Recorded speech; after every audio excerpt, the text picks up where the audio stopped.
Hello, everybody, and welcome back to another episode of El Koki Otaku. Today with us, we have a very special guest. He voices Franky Franklin in the super hilarious Spy Family, Guy Crimson in That Time I Got Reincarnated as a Slime, Alsiel in The Devil is a Part-Timer, which that one's also not super fun.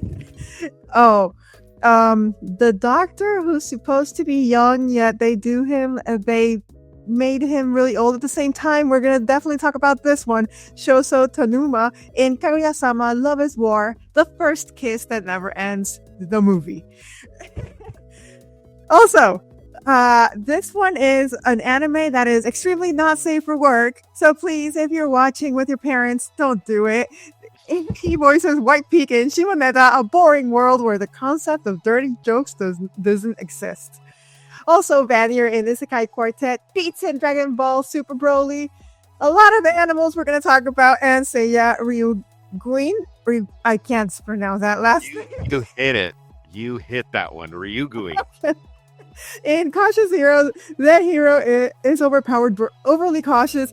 Oh my gosh, without any further ado, please get thrown for Anthony Bowling. Thank you. Yeah, it took so long because those titles were so long. I know, that's what I was going to say. I was like, I'm exhausted just from the titles alone. Yeah, gosh, whatever happened to just like Bleach? Right. Come on. Digimon. Yu-Gi-Oh! Done. Well, thank you so much for having me here. It's an honor and a privilege to be able to speak with you guys and just get to be here and have fun.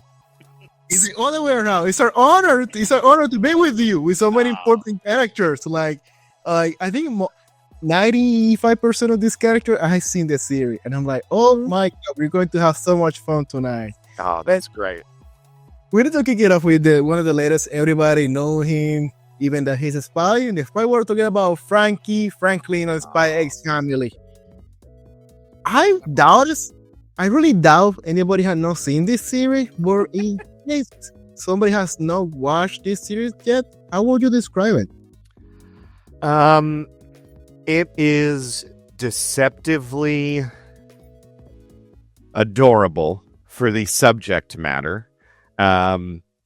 It's kind of like the TV show or the old movie, Mr. and Mrs. Smith or something like that, where it's like you have a couple together and they each have a secret job.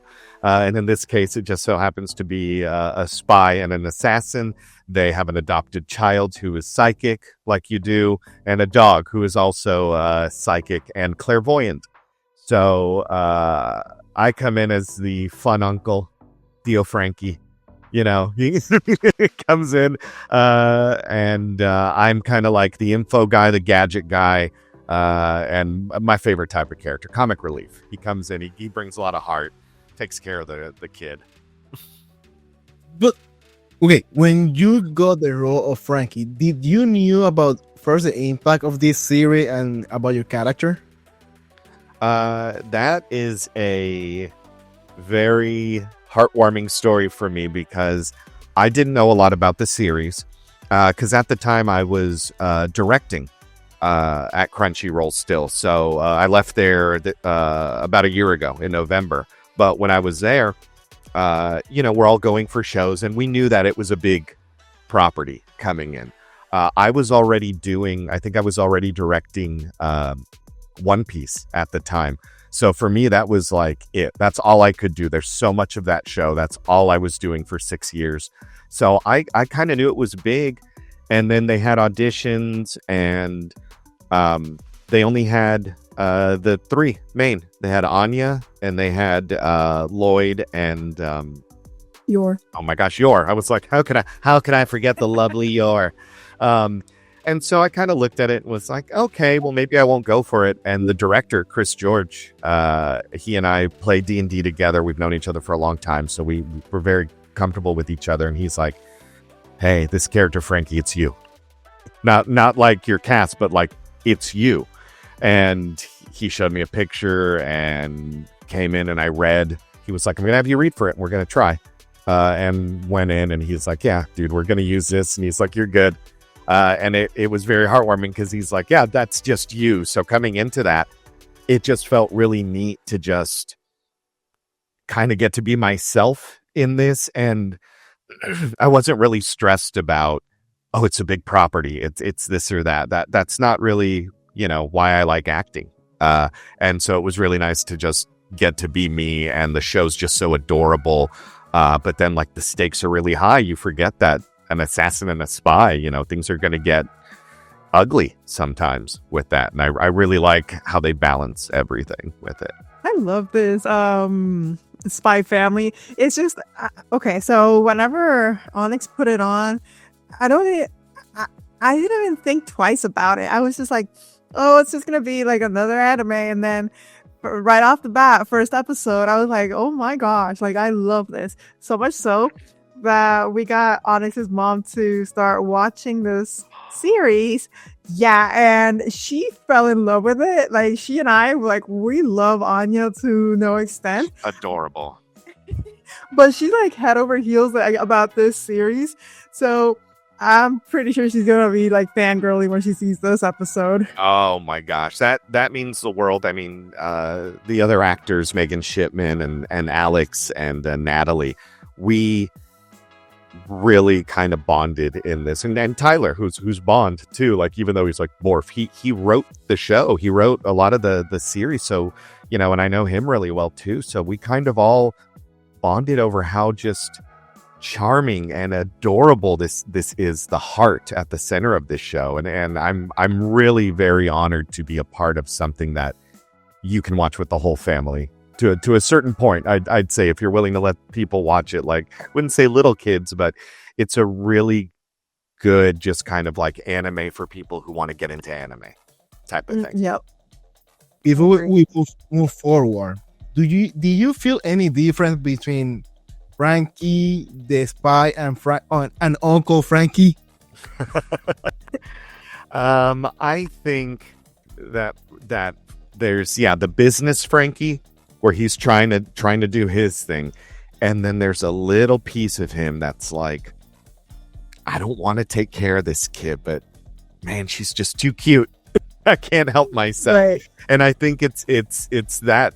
It's almost like when you have a pet at home and you're like, I gotta go take care of my dog. That's the only thing that's why I'm not going out tonight. I'm doing this. I think that Anya keeps Franky on the straight and narrow. It's like, a nice anchor for him to be like, no, I gotta be good. I didn't thought about it that way. Makes sense. We also need to keep in mind there's another Franky the hunter, where he's trying to find his lady that never worked and have a bout with the ladies. With the mask, Hot Franky. Yes. I mean, and that's I think what's endearing about that too is he just wants to be a part of what he sees right there. He sees Lloyd and Yor and Anya, and they have this beautiful thing right there, and he's like, I want that. But he wants it in his way. But moving on from family friendly to also family friendly between demon lords, being I feel he's the top of the demon lords in the, I forget the name of the pentagram, the group of the demon lords. The octagram. Yeah. Yeah. Thank you. I said the Lord of Darkness, True Demon Lord, Guy Crimson in I got to say Reincarnated as a slime. That's way too long. A lot of us just say slime. You say slime and everyone gets it. Slime. That's it. Until another slime anime comes along. That one's a fun one too. That was one that another good friend of mine, Cliff Chapin, he was directing at the time, and this is right before he left to go just straight into acting. And he had I think this was during the pandemic is when we were recording some of that, because I remember recording it from my home studio here. And he had told me like, hey man, I've been wanting you to play this character, but he never spoke. He was just in like season 2 in the background, and then season 1 like as a silhouette. And he's like, man, I can hear you doing this. So that was another one that I kind of got asked to audition for, which was really cool. And he was like, yes, exactly. And it's one of the few that I get to use my deep voice in. Not my nerd. Franky's all up here. He's all business. But then Guy Crimson is so smooth and, look at you. Mm-hmm. Welcome to the Octogram. Like, he has to be charismatic. He's the devil character, you know? And it's fun because we don't know, I mean, kind of a little bit in the manga, but we don't know where he's going. He's like end-level boss type of thing. So I'm really excited to see where that goes because that's another great cast. It's like people that I've worked in, you know, directed for years. So I love these big casts where it's like, oh, look at, they're all coming together. It's like the Avengers, like Endgame, where it's like, oh, they're all coming together finally. I'm a big fan of Slime. Like the story, how it had been growing, I love it. And I was about to ask you about Guy Crimson because Guy, he has a lot of attitude because he knows who he is. He believes in himself. So how do you find that character in you? It was kind of challenging, or was it easy to find as somebody who see himself above everybody in the map? Man, that's funny that you say, is it challenging? Because yeah, in a way, like, you know, whenever we're acting, that's what's beautiful about being a voice actor. You can see a character and kind of embody something different no matter how you look as an actor. And honestly, do you know the movie Labyrinth? The Jim Henson movie Labyrinth with David Bowie? Where I've heard about it, but no. And the puppets. I haven't seen it, but I know which one you're talking about. Yeah, if you go to Hot Topic, you'll see the t-shirts there. It's with him. I thought I might have something with it, but his character, basically David Bowie in that, is the Goblin King, and that's kind of his attitude where he's like, oh, look at me, I'm a British rock star, and what are you doing here? And it's just, he's a villain, but he's so charismatic that you're like, man, I like you, but I don't like you. And that's where I kind of pulled Crimson from, where it's kind of like, he needs to be a villain, but you're not a leader if you're not charismatic. Like, he has to kind of have that with him. So, you know, this ancient evil has to know what he's about. So that's where I kind of pulled that. But that's not me. I'm more like Franky. That's something about today's anime and story. Like Slime, it show you to watch a story from the other side of the table, because I think we all grew up in the 90s that there was the good guy and the bad guy, and that's it. Bad guy. And today's day, many productions are showing you like the other side of the table. And now Slime, one of those characters that in the beginning, oh, they're monsters, they're the bad one. But then when you start diving into the story, you're like, wait, what's the bad guy here? Maybe we're just seeing the story from one side of the table. We should start watching it from the other side. Yeah, I really love it when they, you know, and kind of for me, the ultimate kind of those stories or those shonens, you know, growing up, Dragon Ball was my entry. So like Piccolo, Vegeta, like you love seeing these kind of, or like, you know, in bigger media, like Wolverine, these anti-heroes that are kind of like, that you want them to be part of the team. And I like pulling a lot of that too, where you're kind of seeing these stories and kind of saying, well, yeah, what's the different layer here? Like you want to keep the audience guessing. You want them to be like, well, and sometimes we don't know, you know, because we don't have the scripts or anything. So it's like, hey, does my guy come back? Is he a big deal? So it's pretty funny sometimes if you don't know the manga. It's like, hey, cool, I did like season 3 of Slime. Crimson is barely in it. He said one thing after the Octogram where he's like, oh, wine, everyone. And then now they're setting up for the big end game, but he's still back in his crystal palace, cutting tables in half. I'm sure we'll be back because, yeah, he needs to make it back. But somebody that we know will always make it back when we're moving on to the next series, talking about Alsiel in The Devil is a Part-Timer, which that one we know is not going away. No, I hope that one keeps going. Alsiel's another one of my boys. That was my first kind of big role that I ever got back when Crunchyroll was Funimation still. I had auditioned, and Chris Bevins was he's now in LA, but he was directing at the time, and he had worked with me on the first show I ever did was one called Samurai 7 way back. I don't know if you ever heard of it. That one's really cool series if you like steampunk, samurai stuff, big mechs. But I had been the villain in that series, and that was my first big role ever. And when Devil came around, Bevins was like, hey, I really liked what you can do. I want you to audition for this guy. And once again, Alsiel's a lot like me. So it was just kind of like being a little fussy and being like, he wants to be so tough. He's a demon general. But in that first series, he doesn't get to do anything cool. It's like, I forgot my cape. Why, Lord? And everything was very whiny and very housewifey.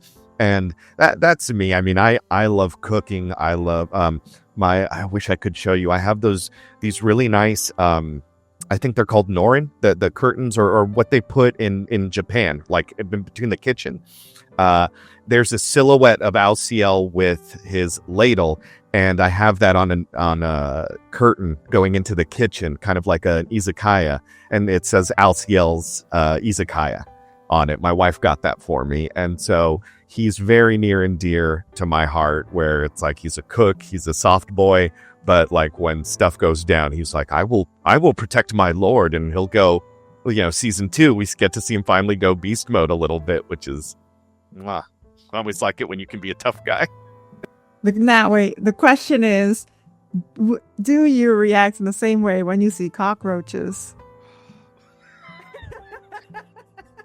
Oh my gosh, I never thought of this, but yeah, we live in an older house, so we get roaches in here, and my wife is like, get it, like they're big ones. So me instead of getting like, I get like angry because I don't want them in here, so it's more like, but I have to do it because my wife asked me to, so I have to go get them. I probably wouldn't if she wasn't here. I'd just spray it and like be like, go away.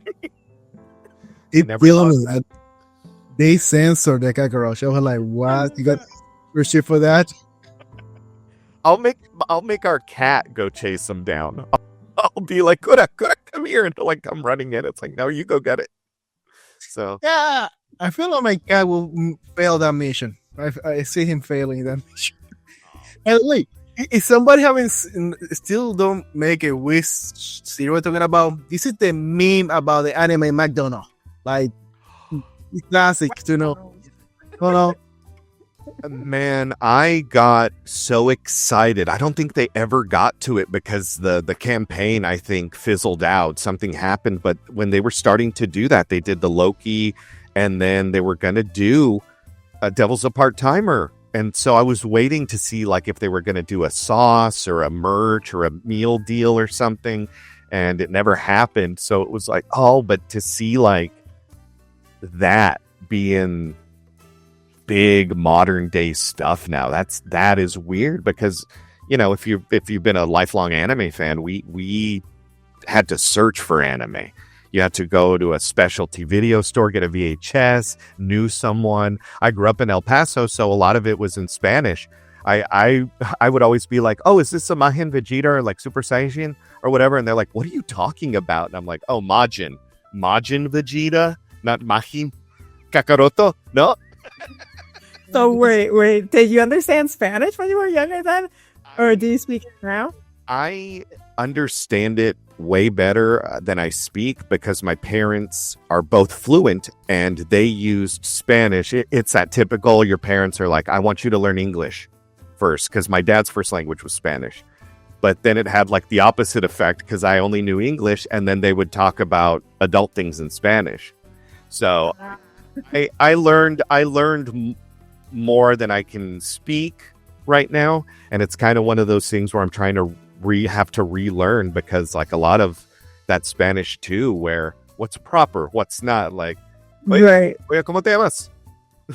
You want to throw something, it's like, no, it's ay, perdóname, ¿cuál es tu nombre? Like, okay, like, let's get really so I'm straddling both of those right now, but like that, yeah, that's one of those things too where I get it because you watch things in these different formats. So now that it's more popular, it's really cool that you can really hone into what you like and see what you can enjoy. And I think that that's what kind of brought in a lot of these, and now we can bring more, because as a kid, like I said, it was Toonami. You have Dragon Ball and Sailor Moon and maybe Yu Yu Hakusho, Big O, stuff like that. But yeah, but now people are like, hey, have you seen, my girlfriend's in a dungeon, but she's also a villain with her cell phone? And like, what are you talking about? Like, people have so many options that are not just mainstream anymore, just stuff, and that, I think, I know I got off topic a little bit, but it's just kind of like it's really cool to kind of see how that's kind of grown. And it is interesting that you mentioned that about El Paso, because anime, when we speak about culture accepted and grow, the anime grow fastest and first in Latin America, because Mexico have a lot of deal with Japan, cultural acceptance, cultural back in history, they were close to telenovela, so the acceptance in anime was higher first in Latin America. Yeah, and also because it was cheaper. It was cheaper to import anime than it was to import American cartoons. So that's why anime is so big in Mexico. And the shonens are a lot like that. Those are telenovelas. I mean, it's a soap opera for young boys who are like, yeah, fighting, but like sometimes you can be tough. I'm a Vegeta. I'm a tough, cool guy who's sensitive. Like, you have all the different types there, which is fun. And something that's still striking me that it's no longer on air. DirecTV, I call it DirecTV from Puerto Rico. They had, being the American package, they have a channel dedicated to anime. It was called Locomotion first, then it changed to Animax. Those anime, they were in Spanish. And I never realized about it until now. That wait. Now that I think about it, they were broadcasting anime in North America in Spanish, not in English or Japanese. So, yeah, we will have to accept the Hispanic culture, Latin America, opened the doors to the America for the anime. But moving on to another character that we have a lot to learn, that even a small mistake doesn't hold you to achieving your dreams and be somebody with big title. Talking about your character, Shouzou Tanuma in Kaguya-sama, Love is War, the first kiss that never ends. We have so much to talk about. Kiara, you tell this character because I know you enjoyed a lot. Okay, so this character. Okay, so we're watching the movie, and this character is talking about his promiscuous past and how he now has a grandson who is pretty much walking his same path that like his son also did. And then we learn about the fact that this guy who is drawn as super old is like in his 40s or maybe 50s, and we're like, wait, what did you guys do? Why does anime do this? Like, in anime, if you're 30, you're already gray, you already have gray hair, wrinkles, and everything. And then this guy, he's talking that like he's so young. Boom, he is young. And so, yeah, none other than the doctor, Shouzou Tanuma. How was it, Anthony? Experience with this character, with this important character in the movie.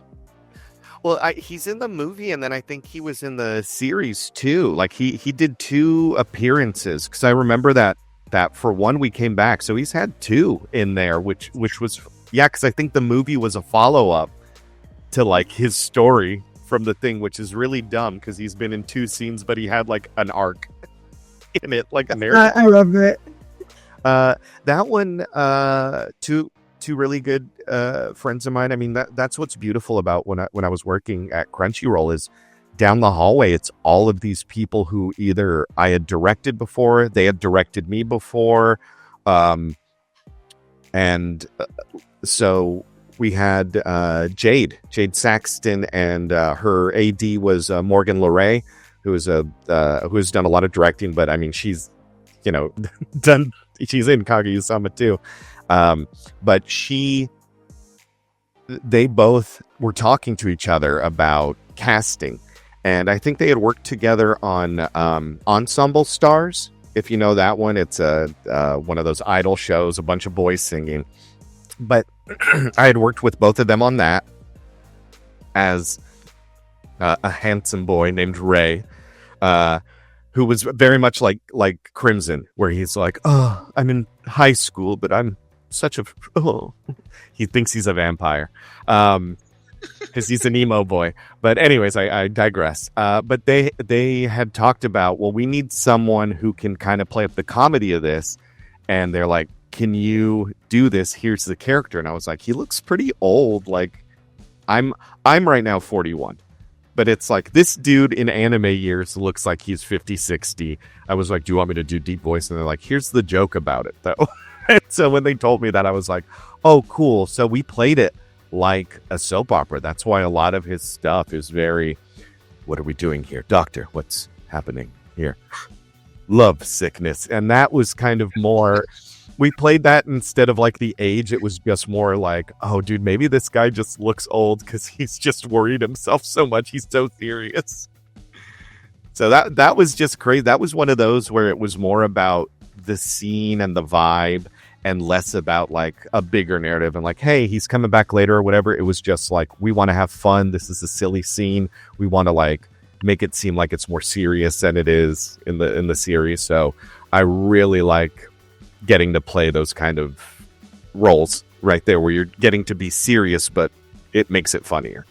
You know, playing the truth in that comedy. No, I just say soap opera. I'm gonna have to like watch it again because I remember watching it and it did come across as that. But the fact that you now stated that you guys did it on purpose, it's like, wait, I gotta go back at least watch this scene again because it was hilarious. Thank you. That was a fun one because that's why a lot of the pauses and everything has the kind of dramatic. It's once again like the telenovelas where it's like, hi. And Yep. the movie was kind of special for me because Crunchyroll had the idea to release it for only 2 days on St. Valentine's Day. Yes. So everybody was like fighting for a ticket. When we went to the session, I think it was the same day of St. Valentine or the day before. It was All seats. sold out. Like we have somebody sitting at our chair. We're like, hey, bro, what are you doing here? I mean, I know what you're doing here. I was in row 3. We were watching the movie like this. So, but it was great because everybody was laughing at the same time. That's great. It was an otaku experience. It was.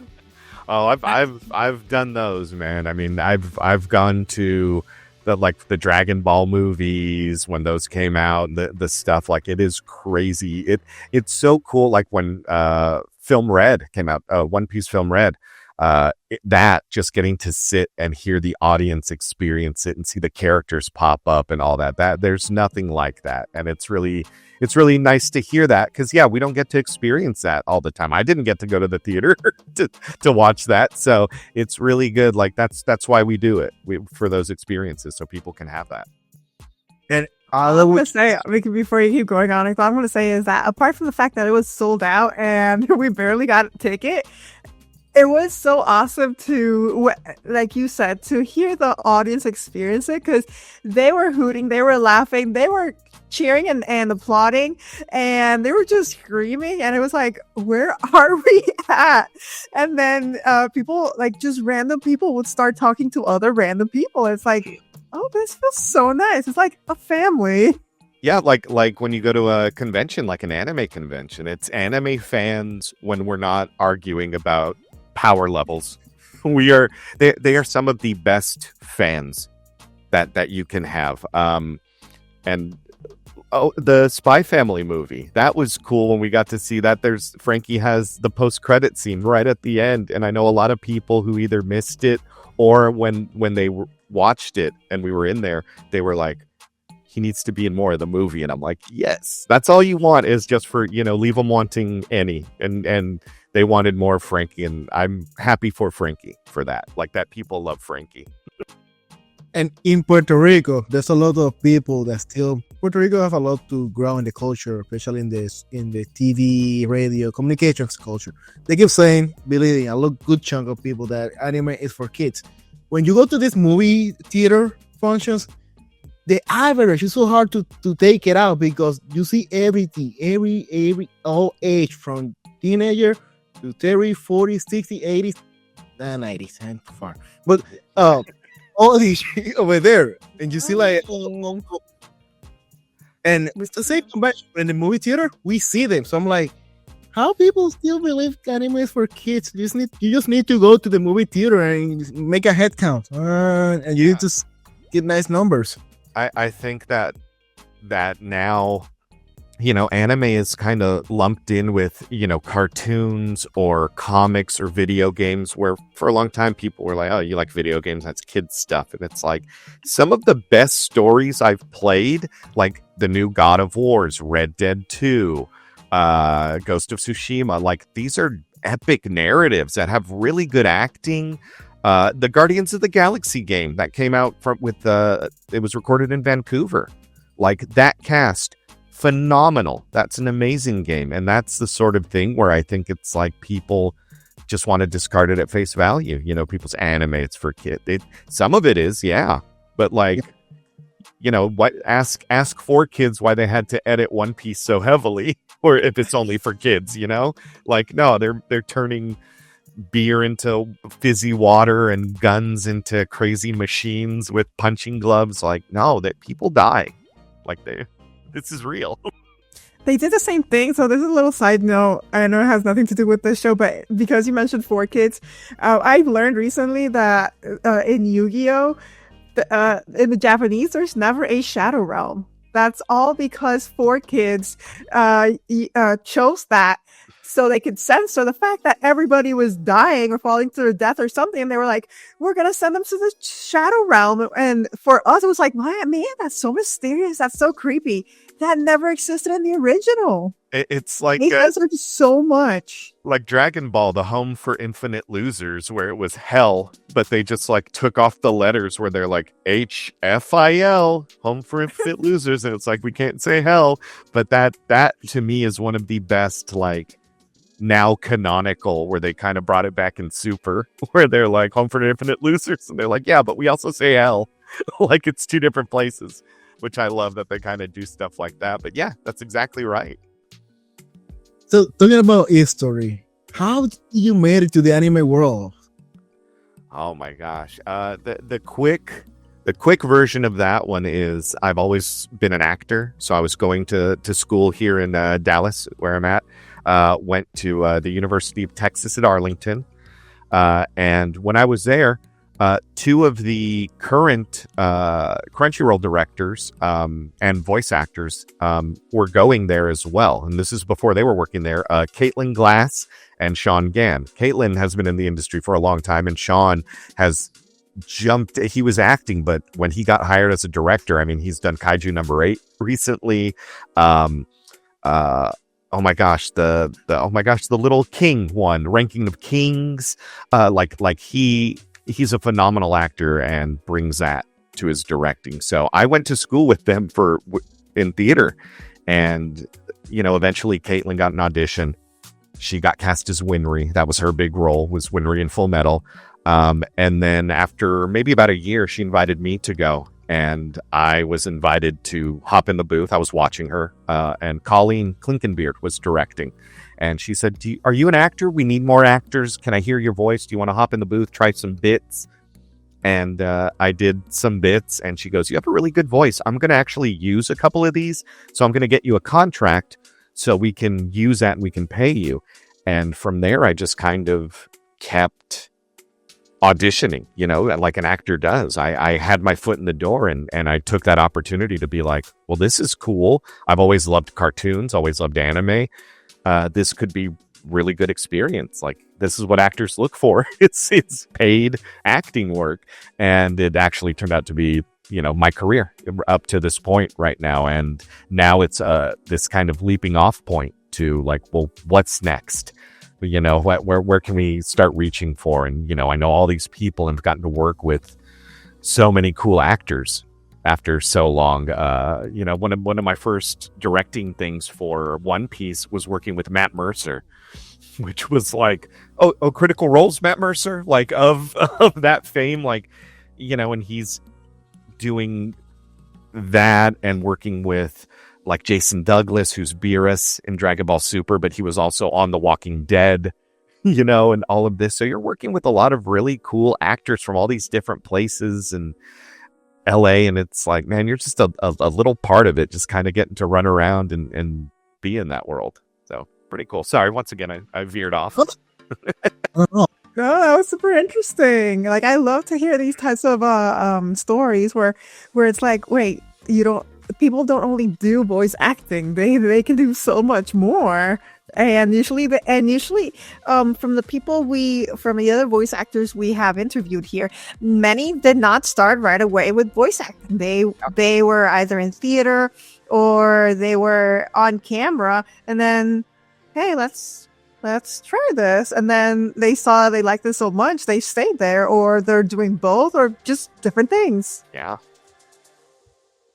There's any character that you consider in your career that it really changed you or help you to see the industry from another point of view?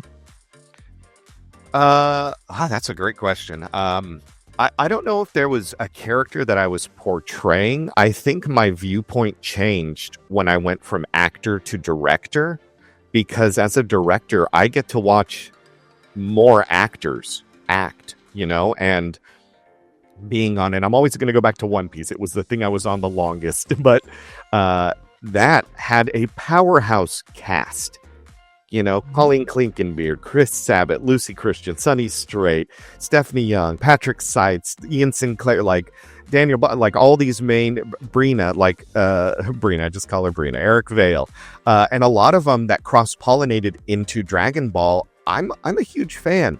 So yeah, it's also weird when it's like, yeah, I'm directing not only for a lot of fans, one of the biggest shows. I didn't know the show at the time. I was not a One Piece fan. I am now in it. I love it. It is in my veins. I know everything about it now. But at the time, it was just me getting to know them through the actors. And I think that is where I learned the most, is really talking to them and watching like Eric Vale. He will usually, if you hear stuff that he's recorded, he's doing it while he's watching the Japanese. Like during preview, he's chasing it, what we call chasing, and he is just so tuned in to looking at flaps and all that, because when he started, it was old school Funimation on reel. It wasn't digital, so you couldn't screw up, or they would have to rewind that reel and you'd have to redo like 10 minutes of work. So you get really good really quick. And so, watching him, Sab or just anyone, even the newer actors that I get to and seeing what they're doing. And that for me is where Ian Sinclair, one of my dear friends, we came up together, and he tells me, he's like, man, the best part of being a director is stealing from actors. And he goes, man, you'll see Sabat do something or Sonny do a reaction and go, taking that. That's funny. I want that. And it's really cool to kind of figure out, well, how do you do this, and get to talk to them. And I think that for me took me so much further than just, oh, I'm this character, or, that of course, if you're a lead or a big villain, or if you're in the show a lot, you're getting your reps, you're of course you're going to grow as that character, but you're only seeing that one avenue, like Guy Crimson. I'm only going to know the story from his point of view. I don't know what's going on right now. I'm not recording it. I know what he knows. As a director, you know everything, and you work with every actor and all the background and every, bit. And I think that just getting to absorb all of that and teaching and learning, that's how I've learned and grown the most. And then I'll look at a character and be like, you know what? I remember wanting to try this, or maybe like I was in a show recently. It was last season or maybe 2 seasons ago. It was called Quality Assurance in Another World. It's an isekai. These people get it's like Sword Art Online. We're all stuck in an online video game, and I play a little mascot character. He looks like a little rabbit, but I was like, you know what? He's really fun and wacky, and they want me to be a comedy character. I didn't want to just make him Franky again, because that's what he kind of was. He's this nerdy computer programmer. His avatar is this weird rabbit. Excuse me. So I didn't want to just sit there and be like, hi, I'm Franky with rabbit ears. So I was like, you know what? I really love Sunny Straight's Usopp and Krillin. Like he's really big, really animated. And I was like, I'm going to do my spin on that.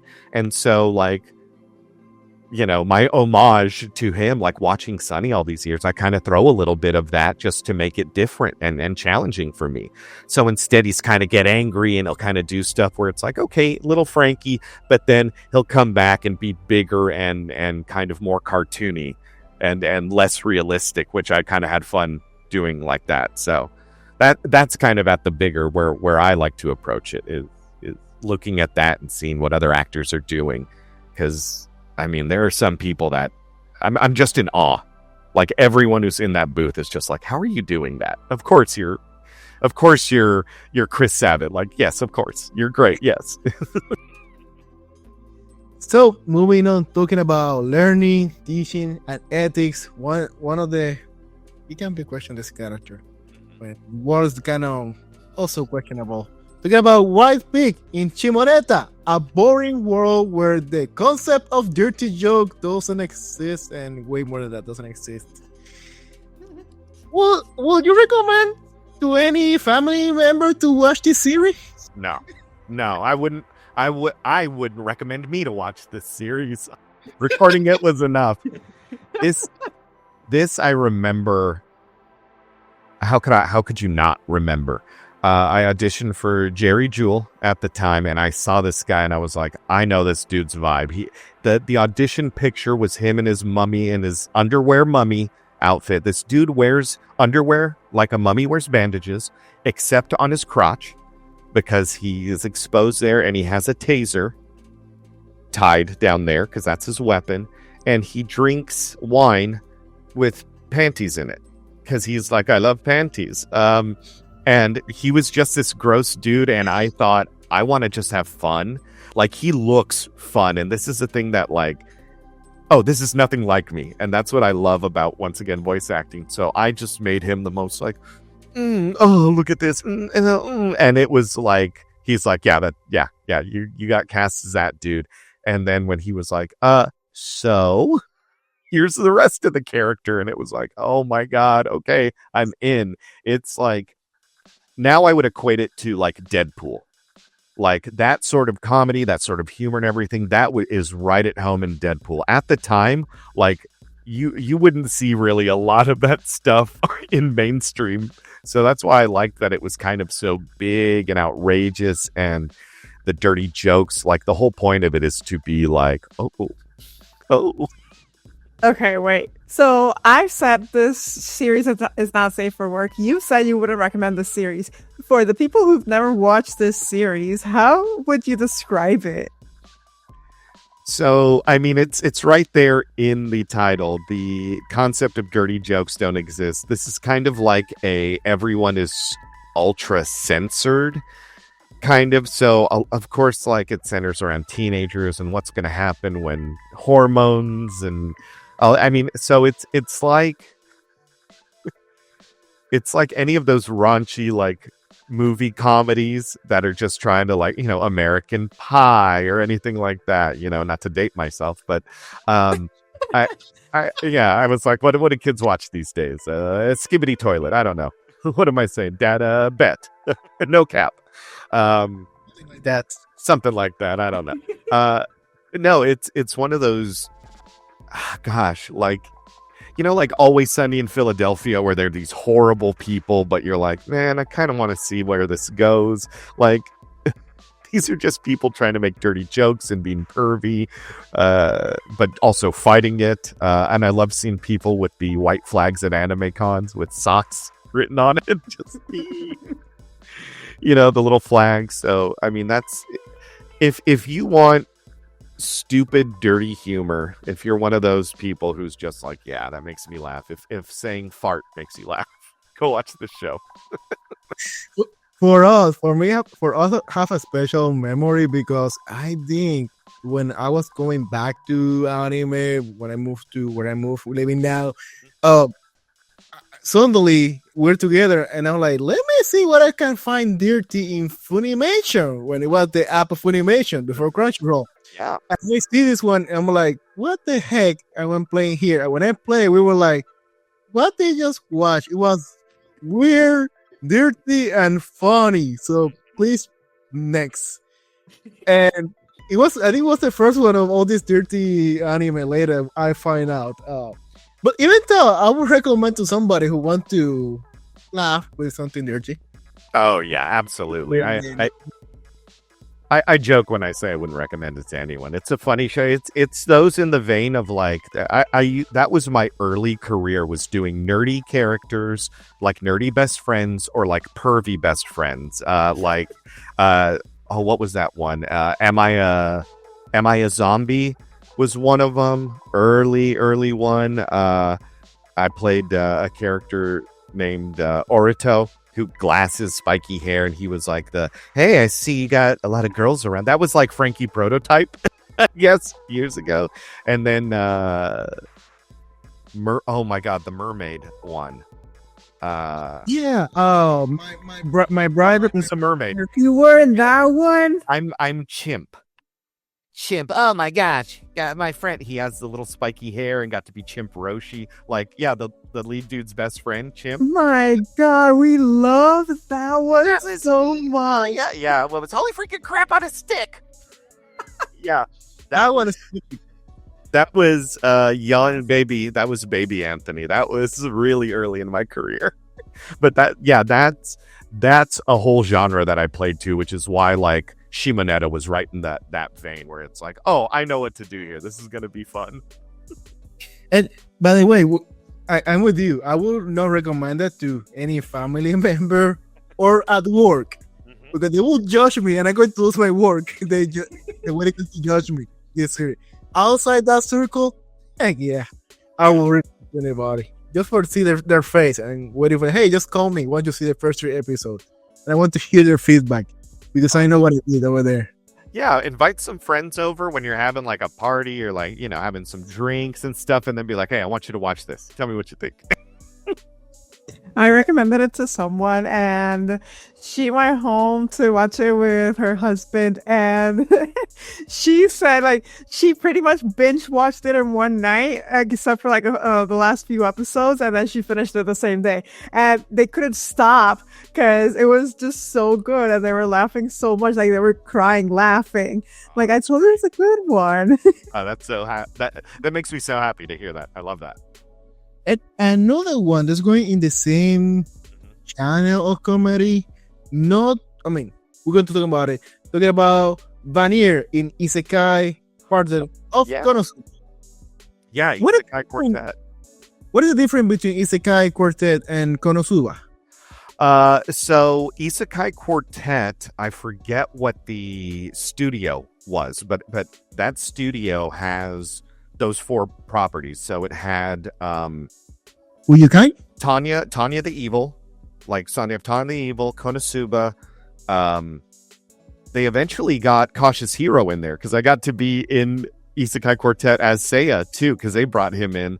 I forget what the other show was, but I don't know if it was the same distributor or the same company, but they basically, and Overlord, that was the other one. So they basically had like chibi characters all get teleported to school, and we're kind of like, we're all in school now. And so that was Isekai Quartet, like just kind of like a fun, like what if? It would be like if they put like Dragon Ball, One Piece, Naruto, and Bleach all in high school, and like they're all hanging out with each other. Like, oh, okay, that's weird. So that is different from Konosuba because Konosuba's its own show. And at the time, Vanir wasn't in Konosuba. He was only in Isekai Quartet. And Konosuba is recorded in LA. I forget what studio records Konosuba. So when we got it, there's no way to coordinate and be like, hey, this character who hasn't shown up yet, who are you going to cast for him so we can use him? So the director who was doing it called me in and goes, hey, will you do this character? And maybe like if it works out, I don't know how the casting is, like talk to them and maybe this will kind of be an avenue to that. And so while that was happening, they were casting for it, I think, like coming up, because they were like, hey, we got to record this episode because Crunchyroll does the week to week. So they were like, we don't have time to ask and do that. So I got to do a couple of episodes, and then eventually, I think maybe half a year later, in LA, they had auditions, and Robbie Damon, I think, plays him in the show, which is awesome because I've got to work with him in One Piece. I think he's a phenomenal actor, and actually, it's because of this that I thought of him for One Piece when I was directing the Wano stuff. We cast him as Oden, who's like this older character who's kind of like in a flashback, this big cool character. And I remember thinking of Robbie because of his voice, and Vanir was so good. He had to like switch personalities, and I was like, this dude's talented. And as an actor and director, like as an actor, I was like, oh man, I would have loved to have been in Konosuba. As a director, like this is one of those happy accidents that happens where it's like, I'm so glad this happened because number one, I was directing at the time. I don't know if I would have even had time to record from a studio on LA time or whatever. I was working, 10 to 6 directing shows. So yeah, it's kind of hard to have an acting career when it's like, no, I was putting my nose to the grindstone for One Piece. And, to be able to connect with him over that. I know when we recorded together, we talked about that. He was like, oh man, that's cool. He's like, oh, I'm sorry it didn't. I'm like, dude, no. Like, we're here because of that. And just things like that, I think, are really cool stories that to kind of pass on to future actors, where it's like, man, any role, any experience that you get to do, you don't know where it's going to lead and who you're going to get to meet and what it could build to. So I love stories like that, where it's like, no, this is a cool industry where sometimes you might be, how many Luffy's are there right now? How many Gokus are there just in different languages, and how many of these we all kind of share these characters, which is really cool. It's just another version, like, oh, I'm one of the Batmans. Like, oh, cool. Like, oh, hey, fellow Batman. Like, I get, it's a very small club that we kind of get to hang out in. So I love when stuff like that works out and you get to have these experiences. So that was really cool to get to work on that and get to share that. When another project that I'm sure was very cool, where you had the character of Beets in Dragon Ball Super Broly. Bro, that's ultimate. I got to be in Dragon Ball a little bit when they were doing Kai, but this is like original character. Got to be in a movie. Broly is one of my favorite kind of arc things because it kind of, he was the biggest thing that Goku and Vegeta could have gone against, and I love the concept of him and the fact that they were bringing him into the story again.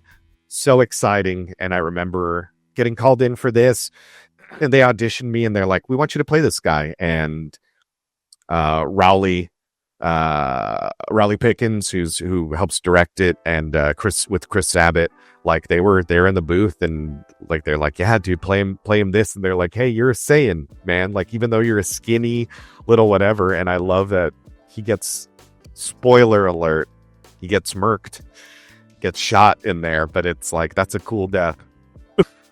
So it was just really cool to be a part of that world and to have something original to an original character. I wasn't like a nameless whoever. I wasn't like, oh, you're covering for so-and-so. It was like, cool, I'm Beets. Like, I have my own dude, and this Akira Toriyama designed him, and all of that. So it's that's very special to me to get to be in that series. And then because of, working there, I got to direct the Dragon Ball One Piece Toriko crossover that was on Adult Swim last year, I think. And then I got to do I've been doing the Dragon Ball Sparking video game. I got to do a lot of the English with that. So getting to work with the people I grew up hearing, like knowing that like I was part of that universe, and then also it's like, cool, I'm directing, so, yeah, I got to hear a Kamehameha live. Like, who gets to say that? Like, from the people. It's really cool to get to be there. So Dragon Ball's near and dear. And Broly is a character. I feel like we a lot of generation knew about Broly before the movie. I remember being like in 7th grade buying those figures with the lunch money that my mom used. Well, like, oh, talking a lie. We were all we're like, oh, Goku is great, Vegeta is great, but Broly's coming, and Broly's going to kick everybody out. And we're like, wait, so Broly is the real deal here? And suddenly Broly's here, and we're like, whoa, that's a movie. So it is a character that really impact many generations of Dragon Ball franchise before it came to the actual theater movie. I was still being Broly. But from Broly, let me ask you first. Just for the second one. From 1 to 3, ordered 1 is better, 3 is not that better. Which one you consider better, dad? Goku, Vegeta, or Piccolo? Piccolo, number 1. Piccolo, number 1 best dad, right there. Didn't even have to think about that. Piccolo, Vegeta, Goku. Piccolo, Vegeta, Goku, in order of best dads. If I could sneak Krillin in above Goku, I'll put him there too. Anybody goes before Goku. Anyone. Everybody go before Goku. Even the cat, the blue small cat, he go before Goku. Yes. Goku is a good father to Oob, if they ever get to that in GT, like where it's like, oh, I'm gonna be a dad to the really cool, like, you're not my kid, but you're really strong, so I'm gonna mentor you. He's gonna be like Piccolo to Gohan. And we see poor Gohan, and I forgot the other kid that he had now. Goten is in the corner getting in the corner, sad. Yeah. I'm like, I mean, we'll have to see if Goten, like, is Goten secretly, like, has he been raised by, like, Vegeta more since he's always hanging out with Trunks? So now it's kind of like, yeah. Yeah, Goku is the father of the year. There you go. Always be. Now moving on from mighty, powerful to also powerful as a cat with the character Sakamoto. I can't pronounce this. Nichijou. I think for that one, yeah. That one. Wait, I'm talking, but I'm me. So yeah, the cat Sakamoto in Nichijou and Tarou the dog in My Roommate is a cat. So animals, and those are only a sampling. I think I've played other cats. There was a show, which one was it? The Villainess, I forget. It was another long isekai one, but I played a crow named Almond, who has a red bow tie, which is funny because Sakamoto has a red handkerchief, so we can talk. I've played a fried shrimp. I have played birds. I've played gorillas, monkeys, in things like, I love playing animals. So anytime, also when you get to play an animal that has no flaps, which are like them talking, Sakamoto, no mouth, so I can just act. I don't have to match anything. I don't have to really speed up my timing for anything. I just get to play because I don't have to match any mouth movement. So I always love playing animals. So let me ask you, if you have to help to take to cover another voice actor that's playing another animal in another series, which one would be your ideal animal character that you would love to play? My ideal, it would probably be something like, can it talk? Can the animal talk? Are we saying, oh, okay, yeah, okay. If he can talk, I'd want to play something like I really like birds because they always have the fun squawks and stuff, and they get to like Almond. His master was Claude, so I would do like Claude, the squawk. But I think maybe like a monkey or something like very like, you know how like when you're little and they're like I chango. When like the little kid, where it's like, yeah, dude, I want to be like a Monkey D. Luffy kind of monkey, where it's just like, you know, the ones that fight or do whatever and doing that, and then he'll talk normal, but then when he gets serious, he goes monkey mode. I love it when they do that. When they have the animal men who, when they get angry, they're like animals, but then they talk normal. Those are always fun. And to wrap it up, we have to, after a whole session, we need to go slow down, be a little bit cautious here because we have the character of Seiya Ryuuguuin. Oh, I didn't be cautious. Anyway, cautious hero. The hero is overpowered, overly cautious. Well, you know what? You weren't perfectly prepared for this. You weren't ready. As Seiya would say, you didn't 100% get this. You didn't try it. You didn't have a backup for your backup. You didn't do. Ryuuguuin, and I only know that because we didn't know how to pronounce it because it's spelled so crazy. And I would always be like, why do I have to say my name? Don't make me say my last name. I hate that. Because it's, you're trying to act and your eyes see like like Ryuuguii. And it's like, no. When you're trying to read a normal sentence. That is another character that is really opposite, doesn't talk a lot, but I love his character growth. If you do not know the series, I do not want to spoil the end because it is that fun. I will say that this guy is super cautious. The kind of comedy of the show is he gets summoned to be the hero, and this goddess is like, "You're my avatar, like let's go save the day," and he's like, "Give me 1 second, I gotta pump up." And like any video game RPG, he's like, I'm not leaving here till I'm level 100. And goes out, fights like a little level 1 slime, and he does like a level 99 Ultima, and he goes, hold on, and he does it like 3 more times. He's like, I just got to make sure. And at the end of the series, you find out why he is the way he is. And it's one of those like in Full Metal when you find out that like the dog is really like, oh god, it's his daughter, like that sort of like, oh no. And that was fun. I was just starting to assistant direct. This is right before I got hired as a full-time director.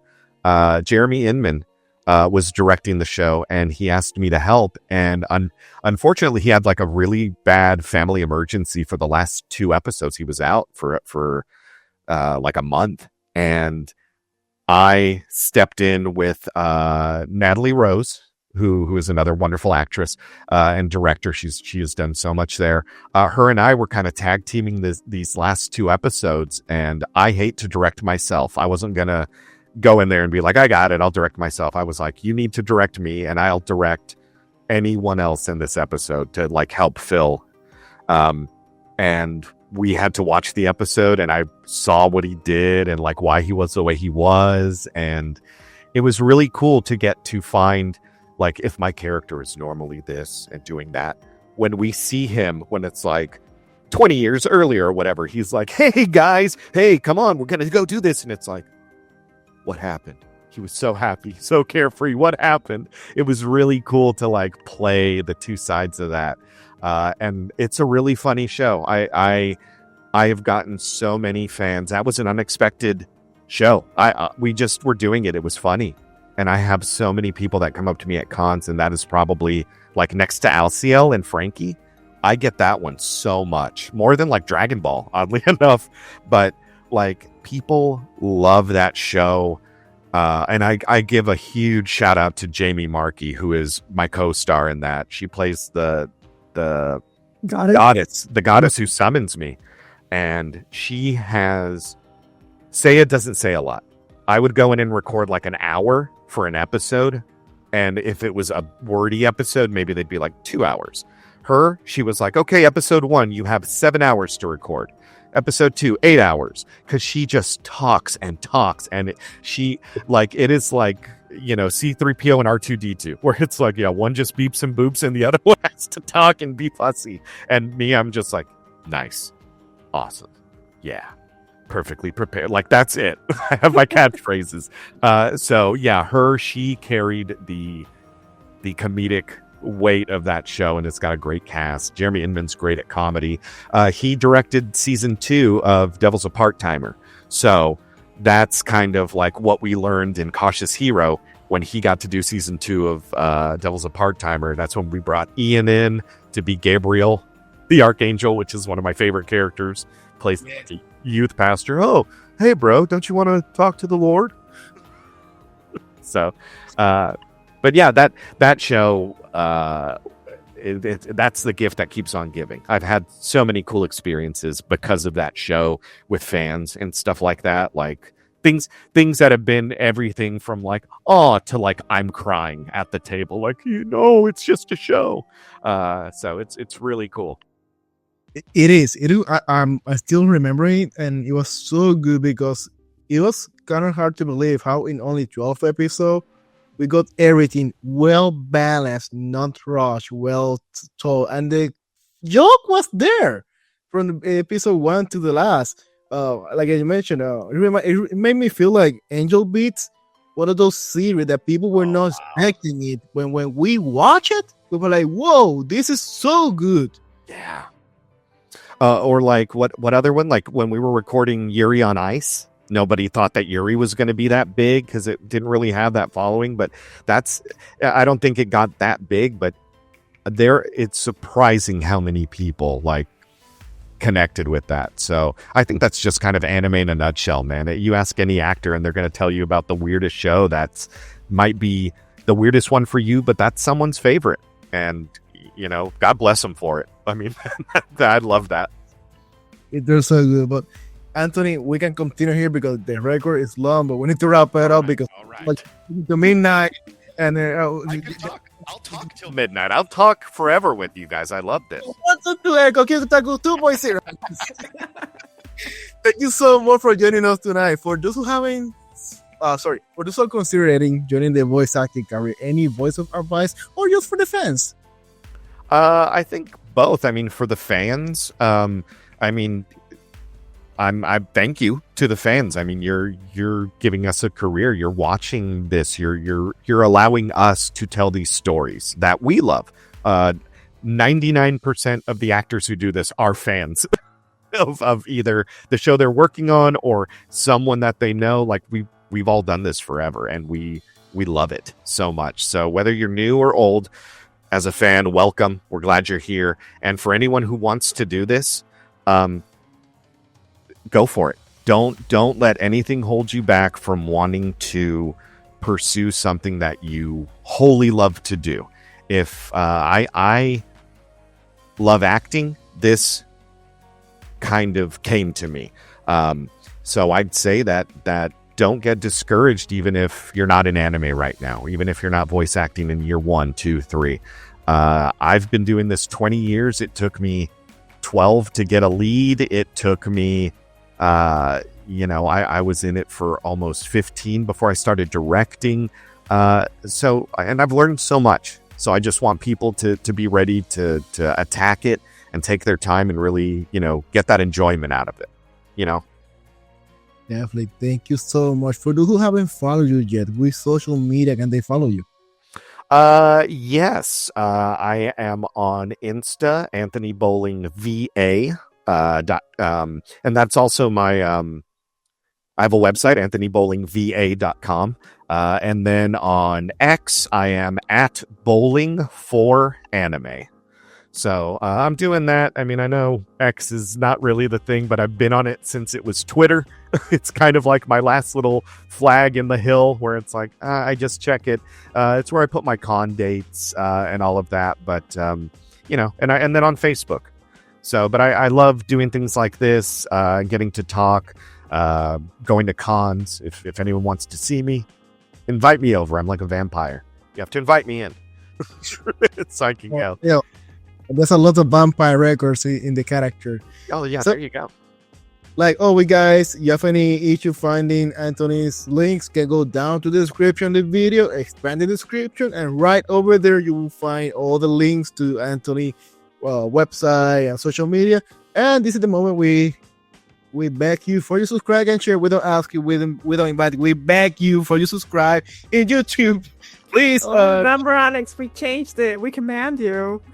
Oh, we command you to subscribe and like and share in YouTube channel, and also follow us in our social media, Facebook, Twitter, Twitter, Instagram, Blue Sky. Now that's the latest one. There you go. The social media. Is Mastodon still a thing? Thankfully, no. Hopefully, I cannot have another one. I'm like everything here. New social media. You started with DM, and all I heard was MySpace. I was like, oh my god. Yeah, here's my Friendster account. See me on LinkedIn. You can go to my LinkedIn and I wonder if we have a MySpace webpage today's day. Which song we will have to play in that MySpace page when you log in? I don't know which one. But Try anyone from Tokyo Ghoul. anyway, Anthony, thank you so much. yeah, thank you for having me. And anytime. I mean, I would love to come back and talk some more. Like I said, I could talk for another 4 hours. So that's why people need to subscribe to this, because they're going to have questions. They're going to want to hear cool stuff going on. Definitely. It will happen because I know it will. So thank you guys. We'll see you in the next episode. Sayonara. Bye. Bye.